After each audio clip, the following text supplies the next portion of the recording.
Welcome to Heating the Horse Part 2, where we look at how the heat affects your horse.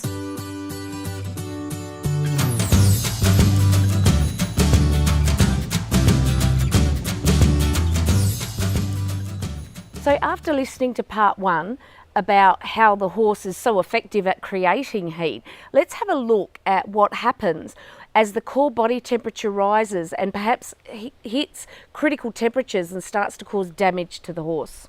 Thermoregulation is when the body invokes processes to either add heat or remove heat from the horse's body so that it keeps that balance of core body temperature where it should be, which is around 37-39 degrees Celsius. Actually, a little bit of heat production is beneficial to the horse. It increases performance, it increases the heart rate slightly, and in turn this increases the amount of oxygen available to the muscles for performance. So performance is actually enhanced when our horse is warmed up. The problem, of course, is when the heat production increases to the point where it's beyond the horse's natural mechanisms to dissipate or lose that heat. Once this occurs, the core body temperature rises and in turn the muscle temperature rises. And as the muscle temperature rises, it causes the body temperature to increase as well, and it goes on. Once critical temperature is reached, the horse fatigues quicker, so performance is at this point inhibited. Of course, there's also added risk to the rider of the horse stumbling and falling once it starts to fatigue. On the inside, however, this rise in temperature affects cellular processes and muscle damage and tissue damage begins to occur. Muscle temperature is actually higher than rectal temperature, so the difference between that is impossible to know.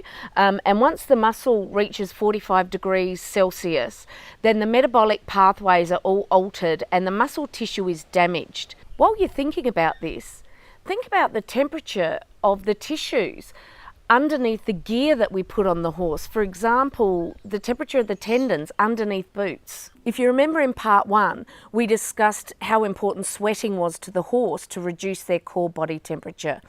As their core body temperature rises, they sweat more.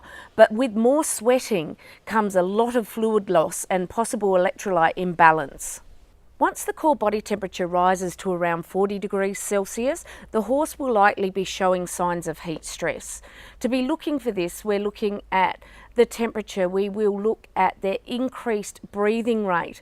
A horse that is huffing and puffing quite often is trying to lose heat, not necessarily gain oxygen. We can also see symptoms of muscle cramping or tying up. And sometimes they don't sweat as efficiently, so their skin can actually feel hot and dry. Another symptom that you may see is called thumps or synchronous diaphragmatic flutter. This is when the heart beats in time with the diaphragm and it looks almost like a hiccup. This is certainly a sign of electrolyte imbalance and dehydration. If the horse isn't cooled, this can lead to a situation of heat stroke. This is very serious and requires veterinary intervention. If this is left untreated, it can lead to coma, convulsions, and even death. Heat stress and heat exhaustion or heat stroke are very serious conditions for the horse.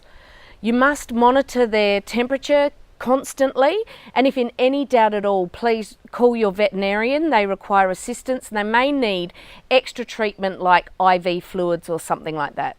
Stay tuned and subscribe to the channel so you don't miss Part 3, which is how to work with your horse in the heat and avoid many of these symptoms.